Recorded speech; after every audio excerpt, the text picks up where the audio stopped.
La fiamma olimpica e paralimpica di Milano Cortina 2026 oggi ad Agrigento, 40 tedofori in giro per la città. Partenza dal Parco della Valle, arrivo in piazza Vittorio Emanuele, sede del villaggio olimpico. Numerosi divieti di sosta nelle diverse vie della città. Conferenza stampa dell'onorevole Calogero Pisano sul finanziamento di 4 milioni di euro per l'acceleratore lineare all'ospedale di Agrigento per l'area progressista, merito della lotta da loro sostenuta. Sull'inchiesta che interessa l'ex governatore Cuffaro sulla sanità siciliana, nuove intercettazioni con l'assessore al turismo Amata e il manager Alessandro Caltagirone. Critiche sulla finanziaria dell'Ars da parte dell'onorevole Catanzaro del PD. Sul dibattito politico l'intervento dell'onorevole Cateno De Luca, Sud chiama Nord. Avviate le iniziative di Natale nei siti culturali della regione siciliana, a comunicarlo è l'assessore al ramo Scarpinato. Anche 2 agrigentini coinvolti nell'inchiesta sul rilascio delle salme al Policlinico di Palermo. Rapina al Viale della Vittoria di Agrigento e a un panificio di Canicattì. Oggi allerta meteo in tutta la Sicilia, compresa la nostra provincia, l'avviso diramato dalla Protezione Civile regionale.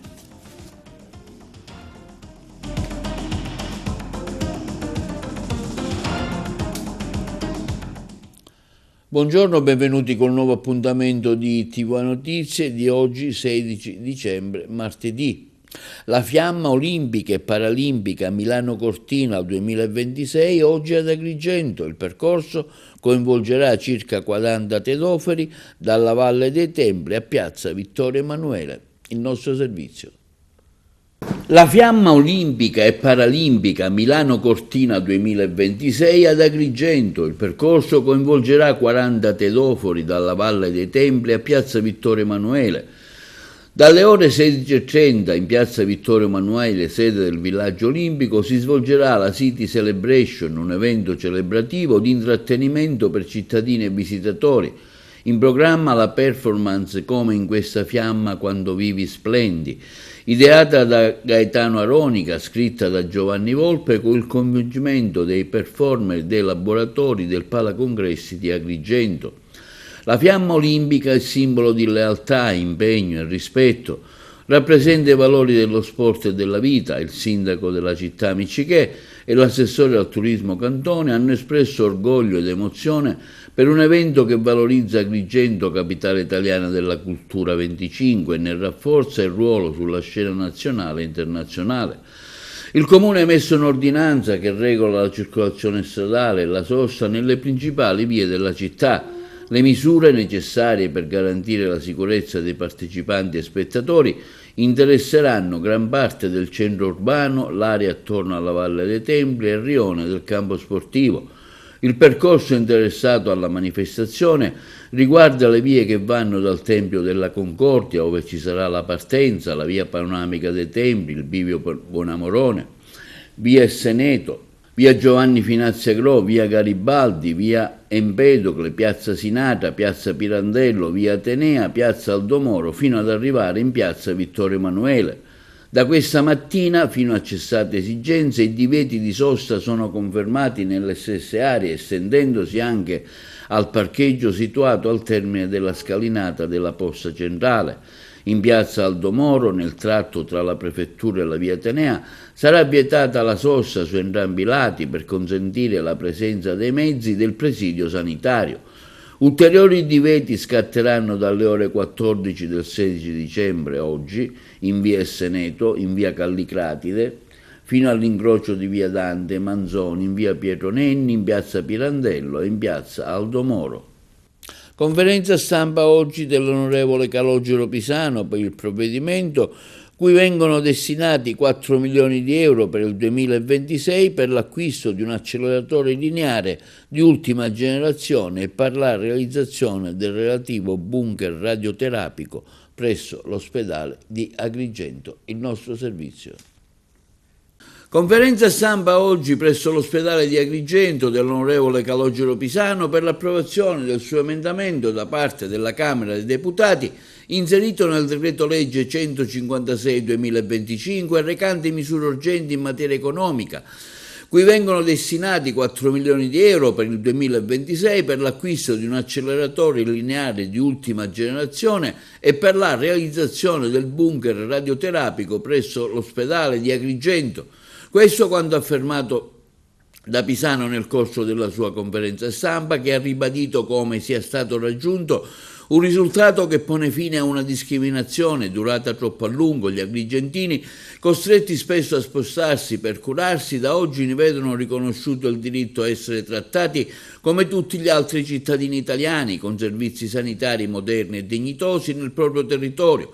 Oggi abbiamo vinto un'altra battaglia, ma non mi fermo qui, ha affermato Pisano. Continuerò a lavorare con la stessa determinazione per portare nella mia terra ciò che è sempre stato negato e colmare i divari che penalizzano il nostro territorio, garantendo servizi moderni, efficienti e vicini alle persone.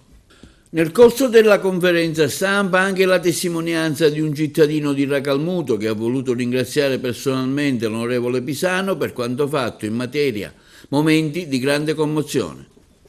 Oggi è un giorno importante per la comunità agrigentina. Sono qua nella sala della conferenza stampa dell'ospedale di San Giovanni di Dio di Agrigento, dopo che è stato approvato l'emendamento 3.61 alla Camera, al nome Pisano, che riguarda il DL Anticipi. Abbiamo inserito il finanziamento per 4 milioni di euro, abbiamo approvato un finanziamento di 4 milioni di euro per il secondo acceleratore per quanto riguarda la radioterapia di Agrigento. È un evento straordinario. Sono stato in conferenza stampa e c'erano anche dei cittadini che hanno espresso il loro non solo desiderio ma anche gratitudine al lavoro che è stato fatto, perché io lavoro solo ed esclusivamente per la mia comunità e per la mia gente.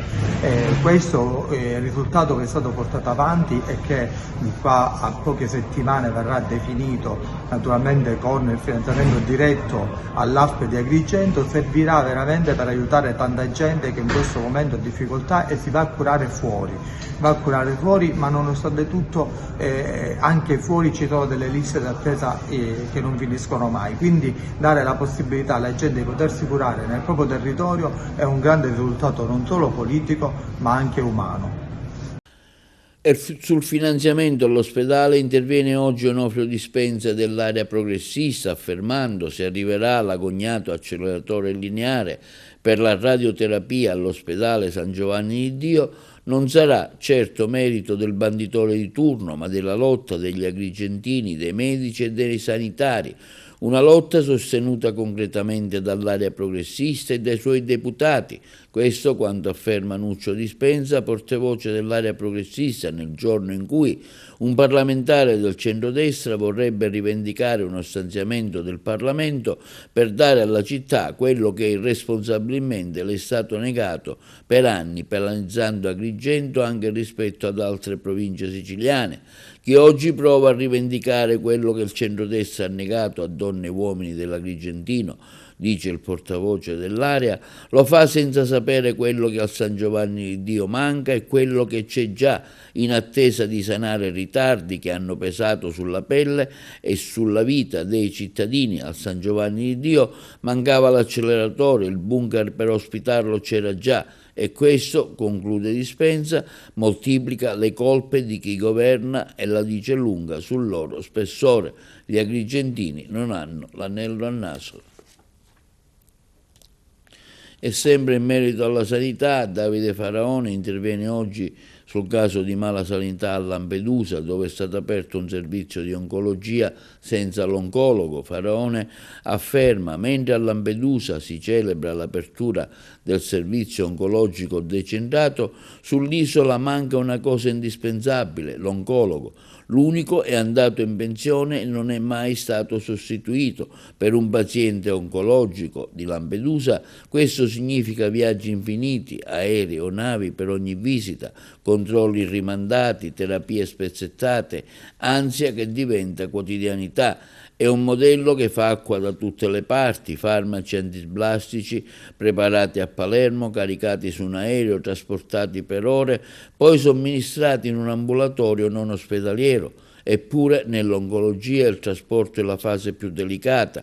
Alcuni farmaci, continua Faraone, durano poche ore, ritardi, sbalzi termici, variabili non controllabili sono un rischio clinico. Il ambulatorio di Lampedusa, per come è oggi, non risponde a queste condizioni. Il risultato è un servizio fragile, intermittente, appeso a coincidenze aeree e alla buona sorte. Nel frattempo la Regione racconta il progresso, più che sanità, questo è storytelling e più comunicazione che tutela invece al diritto alla cura dei cittadini. E nell'inchiesta su appalti e concorsi truccati sulla sanità siciliana spunta un'intercettazione di una conversazione del gennaio 2024 a casa dell'ex governatore siciliano Totò Cuffaro, tra Cuffaro, l'assessore regionale al turismo Elvira Amata e il manager Alessandro Caltagirone, che poi verrà nominato ai vertici dell'ASP di Siracusa. Dietro la nomina per i magistrati che hanno chiesto e ottenuto gli arresti domiciliari per Cuffaro ci sarebbe stata l'intenzione di mettere alla guida dell'azienda sanitaria un suo fedelissimo che avrebbe poi potuto fare gli interessi nell'assegnazione degli appalti. Per i pubblici ministeri non ci sono dubbi che Caltagirone fosse più che consapevole e coinvolto nell'intermediazione di Cuffaro, attivata su indicazione di Romano per permettergli di ottenere la nomina a direttore generale in una delle aziende sanitarie della regione. Parliamo adesso di politica. Sulla situazione politica e sulla finanziaria interviene oggi il leader del movimento Sud chiama Nord, Cateno De Luca. L'intervista. Ti amo Sicilia è il centro studi che io mi sono regalato quando ho compiuto i miei 53 anni. Ed è lo strumento tecnico che coinvolge professionisti, mondo dell'università per l'elaborazione delle riforme che sono indispensabili e che il governo di liberazione elaborerà in termini politici e il gruppo parlamentare, l'intergruppo parlamentare invece tradurrà in proposte nel Parlamento siciliano. Ci saranno dei cambiamenti annunciati? Ci saranno modifiche della geografia parlamentare, sì. Queste da qui al 31 di gennaio saranno ovviamente assestate, con anche il pericolo che il 31 di gennaio possa anche non esserci più il governo Schifani. Oggi è l'esordio di un nuovo progetto politico, il governo di liberazione sarà presentato il 18 gennaio a Caltagirone. Di cosa si tratta? Si tratta di una scelta che riguarda una strategia che va al di là dei partiti, con il principio sturziano che pone l'attenzione di chi fa politica alla risoluzione delle criticità e delle emergenze che non hanno colore politico, e sarà un progetto trasversale. Posso solo dirvi che già le adesioni che ci sono di varia natura come storia, ma con un unico comune denominatore: l'amore per la nostra terra. Io sto dicendo semplicemente a Schifani che deve uscire dalla sindrome del Re Sole e soprattutto deve uscire dalla sindrome del cerchio magico. I suoi tecnici hanno fatto più danno della bomba atomica e per l'ennesima volta con questa legge di stabilità è evidente, è sotto gli occhi di tutti. Noi non è che possiamo stare a traino in base ai capricci del governo del ministro di turno, quindi di fronte a un fatto politico chiaro è ovvio che la Sicilia deve intanto sbloccare le sue risorse, e quando eventualmente si ritroveranno le coperture, perché qui mancano 3 miliardi e mezzo, che facciamo? Glieli prendiamo anche alla Sicilia, anche questi che mancano, quando ci sarà il problema di dove prenderle? Quindi ecco dove è anche il fatto grave. Noi non possiamo subire e stare a traino di queste dinamiche. Scarso, politicamente zero, ha fatto un danno enorme. Io l'ho visto anche nei rapporti con noi, è una grande mente sotto il profilo tecnico, scientifico, ma non è mestiere suo fare l'assessore al bilancio, non è mestiere suo entrare in un contesto politico è come un elefante nella cristalleria, ha fatto danno e sta continuando a fare danno, e quindi uno dei problemi che deve risolvere Schifani è togliere al più presto Dagnino. So cosa serve alla Sicilia per liberarla dal pizzo legalizzato. Le riforme avranno esattamente questa finalizzazione, e quello che sarà presentato il 18 di gennaio sarà la metodologia che applicheremo nell'elaborazione di queste riforme, che per definizione non possono essere di parte. Deve avere una visione molto ampia, perché ovviamente poi le riforme sono anche frutto di sensibilità, di momenti storici ben precisi. E sempre sulla finanziaria regionale c'è l'intervento dell'onorevole Catanzaro, capogruppo del PD all'AS, affermando ancora una volta: nonostante si stia discutendo una legge fondamentale come la manovra finanziaria, registriamo l'assenza dall'aula del Presidente della Regione Schifani e non possiamo non notare una curiosa coincidenza: un testo che all'inizio era composto di meno di 30 articoli, all'indomani della discussione della mozione di sfiducia presentata dalle opposizioni nei confronti del Presidente della Regione, è stato appesantito da altri 100 articoli. In questa manovra, continua Catanzaro, non ci sono interventi concreti per garantire il diritto alla salute, non ci sono misure sul diritto allo studio, non ci sono strumenti per affrontare i veri problemi dei siciliani. Ancora una volta il governo Schifani va avanti per approssimazione e senza alcuna programmazione. Domenica pomeriggio, presso la parrocchia della chiesa di Santa Rosa del villaggio Mosè, guidata dal parroco Don Luca Camilleri, alcuni giovani hanno ricevuto il sacramento della confermazione. Giovani di buona volontà che hanno pulito il giardino della chiesa antistante, ove è collocato un monumento al giudice Livatino, seguendo il suo esempio di legalità. Le interviste realizzate dalla collega Margherita Trupiano.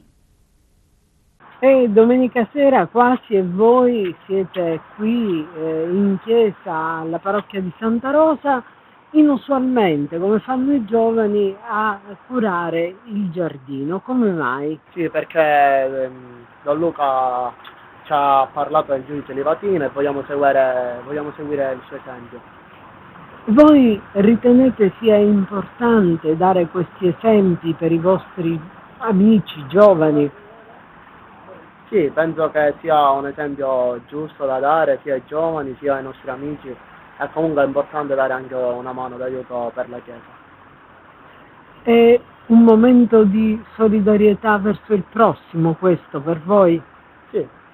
Don Luca Camilleri, una domenica in cui si prepara la messa serale, però i giovani sono qui a potare le siepi. Sì. Ecco, è un atteggiamento certamente insolito se si pensa a come i giovani siano invece molto più dediti a stare insieme, bere e comunque non dedicarsi a questo tipo di attività.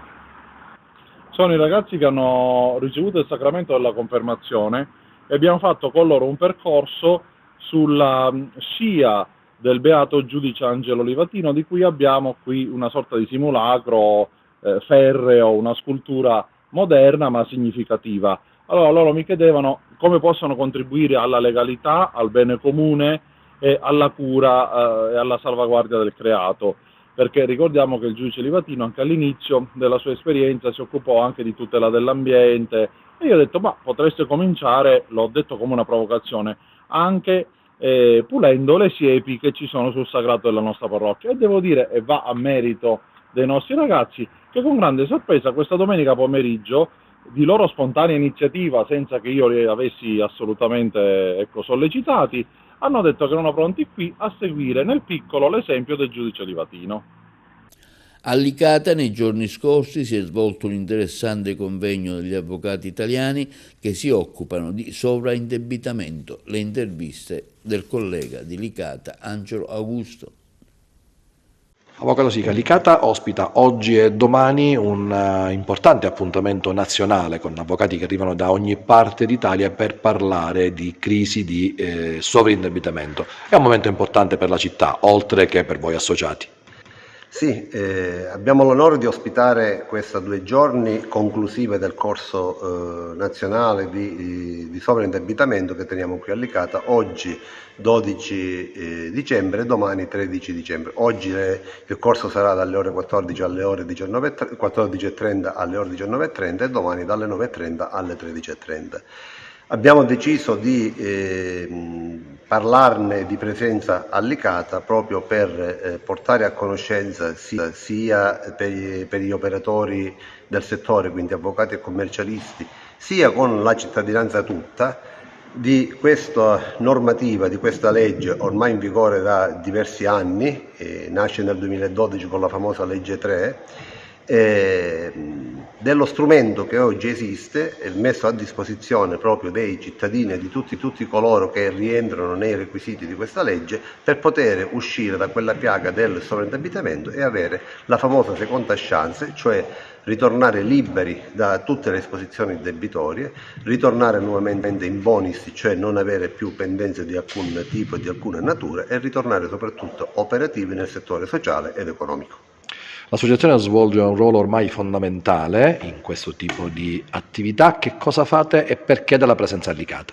Allora, cosa facciamo? Ci occupiamo di crisi da sovraindebitamento e da crisi di impresa. Ci occupiamo fondamentalmente di fare formazione qualificata per i colleghi avvocati che si occupano, che rivestono sia il ruolo di gestori negli organismi per la soluzione della crisi, sia di advisor, ossia di coloro che accompagnano i cittadini e le cittadine sovraindebitate devono presentare le domande per accedere alle procedure da crisi di sovraindebitamento. Siamo qui a Licata perché per prassi ormai da qualche anno, dal momento che svolgiamo la formazione online, in quanto abbiamo partecipanti ai nostri corsi sparsi su tutto il territorio, privilegiamo o la lezione di apertura o quella di chiusura del corso girando per l'Italia e quindi facendo delle lezioni anche in presenza per promuovere anche la nostra associazione sul territorio. Proviamo a spiegare in poche battute, mi rendo conto che non è semplice, di cosa vi occupate e perché siete a Licata. Noi ci occupiamo appunto di gestione di crisi d'impresa e da sovraindebitamento, che è il nostro focus principale. Siamo un'associazione di avvocati con respiro nazionale, i nostri soci vengono da tutta Italia e ci occupiamo di sovraindebitamento perché abbiamo posto l'attenzione a quello che è un vero problema sociale, quello che è la povertà delle famiglie. Oggi sempre di più ci sono molte famiglie in situazioni di povertà assoluta e riteniamo che l'avvocatura debba svolgere un proprio ruolo a sostegno di queste famiglie. Numerose le iniziative organizzate nei siti culturali della regione siciliana nel periodo delle festività natalizie. Musei, parchi archeologici e gallerie offriranno appuntamenti speciali, aperture straordinarie ed esperienze di varia natura pensate per valorizzare l'eccezionale bellezza del patrimonio dell'isola.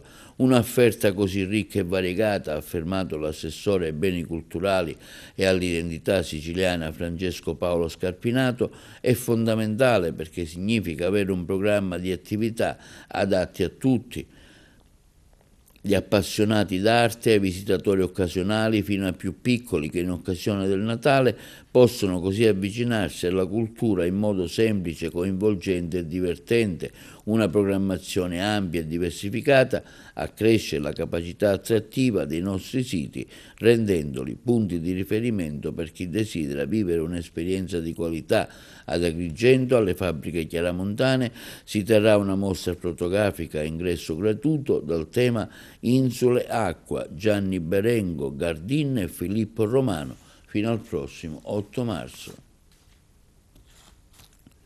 Passiamo ora alla cronaca. Ci sono anche 2 agrigentini tra le persone coinvolte nell'inchiesta sul rilascio delle salme al Policlinico di Palermo, che era diventato un vero e proprio business.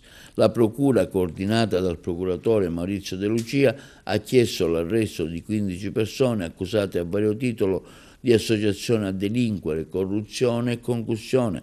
Tra i 52 indagati della Camera Mortuaria dell'ospedale e titolari di imprese funebri e loro dipendenti anche 2 agrigentini, uno di Sambuca di Sicilia, l'altro di Sciacca, numerosi gli agrigentini che sono stati a suo tempo vittima di estorsione di Cammarata, Favara, Ribera e Licata.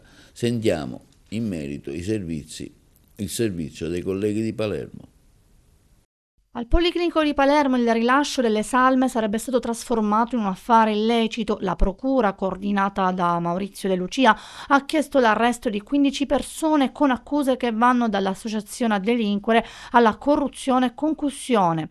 Al centro dell'inchiesta dipendenti della Camera Mortuaria dell'ospedale e titolari di imprese funebri. Secondo gli investigatori, alcuni operatori dell'obitorio in cambio di denaro acceleravano le pratiche per la restituzione delle salme o per le vestizioni, seguendo un vero e proprio tariffario concordato con le pompe funebri. Un sistema organizzato con regole precise e una spartizione dei guadagni che avrebbe coinvolto anche imprenditori del settore. Chi si rifiutava di partecipare al meccanismo corruttivo veniva minacciato o ostacolato nel proprio lavoro. L'indagine nasce da intercettazioni partite a Milano durante una conversazione nella quale un impresario funebre ammetteva di aver pagato 100 euro a un operatore della Camera Mortuaria, spiegando che così funziona. Da lì gli approfondimenti della polizia hanno portato alla scoperta di almeno 49 episodi di corruzione in poco più di un anno. Tra i casi finiti sotto la lente degli inquirenti anche il rilascio della salma di Francesco Bacchi, il giovane ucciso nel 2024 a Balestrate. Alcune consegne di denaro sarebbero state documentate anche con video e intercettazioni ambientali. Ora la richiesta di arresto è stata notificata agli indagati. Sarà il giudice per le indagini preliminari, dopo gli interrogatori, a decidere se disporre le misure cautelari. Un giovane bandito solitario, a volto scoperto e armato di pistola, dopo aver bloccato in strada un 50enne agrigentino, si è fatto consegnare la borsa contenente 100 euro in contanti, documenti, effetti personali e anche il telefono cellulare. La donna, che si trovava in compagnia del padre, per sua fortuna non ha riportato traumi. La rapina è stata messa a segno domenica scorsa, intorno alle 20, al Viale della Vittoria, all'incrocio di via Giovanni XXIII. Dammi la borsa o ti sparo, avrebbe urlato il malvivente, che senza alcune difficoltà si è impossessato dell'accessorio ed è scappato a bordo di un'auto. Le urla della vittima hanno richiamato l'attenzione dei passanti. Sul fattaccio hanno avviato le indagini i militari. 2 banditi con il volto coperto da passamontagna e armati da mazze hanno portato via appena 200 euro. La rapina è stata messa a segno in un panificio di Canicattì. È accaduto nel cuore della notte, nel momento della riapertura del laboratorio. 2 delinquenti che hanno minacciato il proprietario e hanno preso i soldi. Del caso di microcriminalità è stata informata la Procura di Agrigento. I carabinieri hanno avviato le indagini. Come un primo passo hanno raccolto la testimonianza della vittima per cercare di dare un volto e un nome all'autore, una mano alle indagini, e si spera possa arrivare dai filmati, dalle telecamere collocati nei pressi dell'attività commerciale. Un pensionato 80enne agrigentino è indagato per stalking ai danni di 6 vicini di casa. Secondo l'accusa avrebbe rivolto insulti e minacce anche di morte e in un episodio avrebbe anche scagliato della candeggina contro la finestra di una donna. La procura aveva chiesto l'archiviazione. Una delle vittime si è però opposta chiedendo ulteriori indagini. Il GIP del Tribunale di Agrigento Giuseppe Zampino ha rigettato la richiesta di archivazione e disposto una nuova perizia psichiatrica per chiarire le condizioni mentali dell'indagato. L'incidente probatorio davanti al giudice Lippini è stato fissato per il prossimo 21 gennaio. Linea alla regia per la pubblicità. Il Comune di Naso, dopo 22 anni, ha un piano per la protezione civile. I colleghi di Messina. Il Comune di Naso, dopo 22 anni, ha un nuovo piano di protezione civile. Nei giorni scorsi il Consiglio Comunale si è espresso positivamente sulla proposta del sindaco Gaetano Nani che, per la stesura dell'elaborato, oltre a coinvolgere l'ufficio tecnico comunale, si è avvalso della collaborazione dell'ingegnere Francesco Marotta. Il piano di cui Naso disponeva risaliva al 2003, ha dichiarato il sindaco, e necessitava quindi di un doveroso aggiornamento, considerati i rischi ai quali il territorio è stato ed è tuttora particolarmente esposto. In questi anni, fenomeni naturali e altri causati dalla mano di sconsiderati ignoti hanno messo a dura prova la macchina organizzativa e di primo intervento. Questa approvazione ci permette ora di avviare e proseguire l'iter relativo ai finanziamenti di protezione civile regionale e nazionale. Naso avrà così la possibilità di attingere agli 80 milioni di euro a disposizione della Sicilia, con cognizione e certezza su cosa e come intervenire. Sulla stesura del piano vi è stata una convergenza di idee tra l'ufficio tecnico comunale, diretto dall'ingegnere Ivan Duca, e il progettista, ingegnere Francesco Marotta, poiché si tratta di uno strumento dinamico e flessibile, modificabile in ogni momento. Il piano comunale di protezione civile del comune di Naso è uno strumento fondamentale per la tutela della popolazione e del territorio, ha commentato l'ingegnere Marotta. Nel documento redatto ha analizzato i principali rischi presenti, in particolare quelli di natura idrogeologica, sismica e legati agli incendi boschivi, definendo scenari di intervento, procedure operative, aree di attesa e vie di fuga. Il piano è stato redatto con l'obiettivo di garantire una gestione delle emergenze chiara, coordinata ed efficace, rafforzando la capacità del comune di rispondere prontamente agli eventi calamitosi. Il sindaco Gaetano Nani ha infine ringraziato tutti coloro che, a vario titolo, si sono impegnati per questo ennesimo importante risultato raggiunto, dai consiglieri comunali, per la celere approvazione, all'ufficio tecnico e, ovviamente, al progettista, l'ingegnere Marotta, che ha predisposto in poco tempo un piano che garantirà a Naso di essere più sicura, organizzata e pronta ad affrontare eventuali emergenze. Nelle prossime settimane il piano verrà presentato alle... Allerta meteo gialla per quasi tutta la Sicilia, compresa la nostra provincia. Il Dipartimento regionale della Protezione Civile siciliano ha emesso un avviso valido per la giornata di oggi con preavviso di condizioni meteorologiche avverse. Il provvedimento riguarda un'ampia parte del territorio regionale e segnala la possibilità di fenomeni meteo che potrebbero causare disagi soprattutto nelle aree più esposte al rischio idrogeologico. L'allerta rientra nelle attività di prevenzione attivate dalla Protezione Civile per fronteggiare eventuali criticità. Alla popolazione viene rivolto l'invito alla massima prudenza, si raccomanda di limitare gli spostamenti non necessari, di prestare particolare attenzione durante la circolazione, soprattutto in presenza di piogge intense. Tra i comportamenti consigliati, evitare passerelle, ponti, argini di torrenti e corsi di acqua, non attraversare guadi o sottopassaggi durante le piogge, non sostare in locali seminterrati soggetti ad allagamento. Si invita inoltre a lasciare libere le strade per mezzi di soccorso e non avvicinarsi a zone eventualmente colpite da frane o alluvione. Nuove tabelle dietetiche per le mense scolastiche, i colleghi di Messina. Il servizio di igiene degli alimenti, sorveglianza e nutrizione dell'ASP di Messina ha presentato le nuove tabelle dietetiche aggiornate per la ristorazione scolastica, finalizzate a promuovere un'alimentazione equilibrata e adeguata ai corretti fabbisogni di nutrienti ed energia. La presentazione si è svolta presso l'Aula Mannino della Cittadella della Salute a Messina, nel corso di una conferenza stampa, durante la quale il SIAN dell'ASP di Messina ha illustrato l'aggiornamento delle tabelle dietetiche per la ristorazione collettiva scolastica, elaborato in conformità alla quinta revisione dei LARN, livelli di assunzione di riferimento di nutrienti ed energia per la popolazione italiana. Le nuove tabelle sono destinate agli asili nido, alle scuole dell'infanzia, primarie e secondarie di primo grado di Messina e della sua provincia. All'incontro hanno partecipato la direttrice del Dipartimento di Prevenzione, dottoressa Gabriella Caruso. È stato promosso perché dovremmo, per coinvolgere le comunità e tutti gli stakeholder interessati nella promozione della salute mediante l'adozione di stili di vita, comportamenti ecosostenibili e adattamento ai cambiamenti climatici, così come previsto dal piano di prevenzione 2020-2025.